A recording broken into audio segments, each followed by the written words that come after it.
छत्रपति संभाजीनगर की एक लड़की ने साबित कर दिया है कि अगर कड़ी मेहनत के साथ लगन मिल जाए तो आप किसी भी स्थिति से पार पड़ सकते हैं। कम उम्र में अंधी होने के बावजूद उन्होंने इस स्थिति पर काबू पाया है और वो काम कर रही है। जाहिर सी बात है वो दोनों आंखों से अंधी है। आइए देखते हैं दूसरों को प्रेरणा देने वाली संगीता पवार की कहानी। जहां चाह वहां राह, इस कहावत को यथार्थ करता एक वाकया छत्रपति संभाजीनगर में सामने आया है। हमारी आंखों पर अगर पल भर के लिए भी पट्टी बांध दी जाए तो हम असहज हो जाते हैं, मगर संगीता पवार इसकी आंखों की रोशनी हमेशा के लिए जाने के बाद भी वो दूसरों के लिए मिसाल बनकर सामने आ रही है। कम उम्र में अंधी होने के बावजूद उसने इस स्थिति पर काबू पाया और अब वो काम भी कर रही है।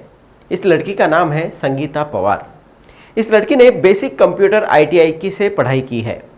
कंप्यूटर में जॉर्ज नाम के सॉफ्टवेयर के जरिए दबाई गई कोई भी बटन आवाज़ करती है और इसकी मदद से ये लड़की कंप्यूटर का इस्तेमाल करती है। वो माउस का यूज़ भी विदाउट किसी उपयोग के कर सकती है। सिर्फ बटन्स का उपयोग करके ये सारे काम कर लेती है। ये लड़की अपने मोबाइल से ऑनलाइन ट्रांजैक्शन भी कर लेती है।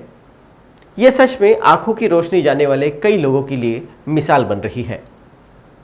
मी इथे कम्प्युटर शिकवते आणि माझं बेसिक कम्प्युटर MSc ITI केलं मी आपल्या गव्हर्नमेंटच्या कॉलेजला।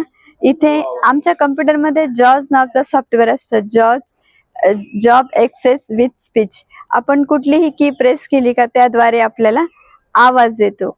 जसं आपण एखादं नाव टाईप केलं तर त्याच्यामध्ये आपल्याला आवाज येईल, आवाजाच्या सहाय्याने आम्हाला कळतं।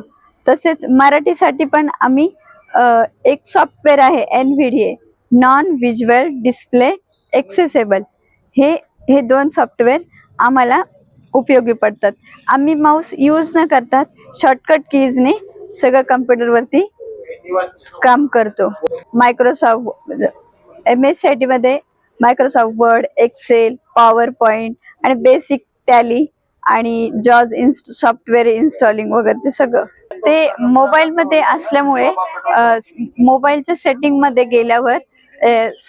गेल्यानंतर आपल्याला एक्सेसिबिलिटी मध्ये गेल्यानंतर टॉकबॅक ऑफ असतं।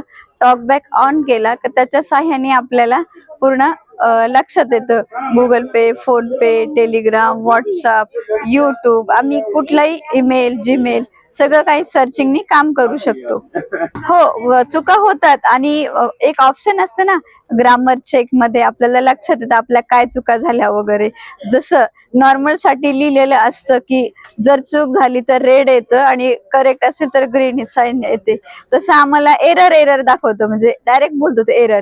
सहकार्य आम्ही शाळेत होतो, ज्यावेळेस मी ITI ला होते त्यावेळेस मॅडम शिकवायला होत्या आम्हाला, आणि एक सारिका मॅडम होत्या, त्या पण आम्हाला शिकवायच्या कम्प्युटर। आणि कम्प्युटरचं कीबोर्ड असलं म्हणजे F आणि J वरती डॉट असतो।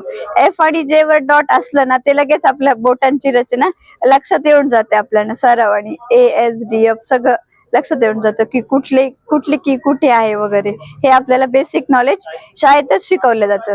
शाळेपासूनच आम्हाला कम्प्युटर हा सब्जेक्ट आहे। मी पहिली ते 5वी तारामती बाफना ह्या शाळेत शिकले।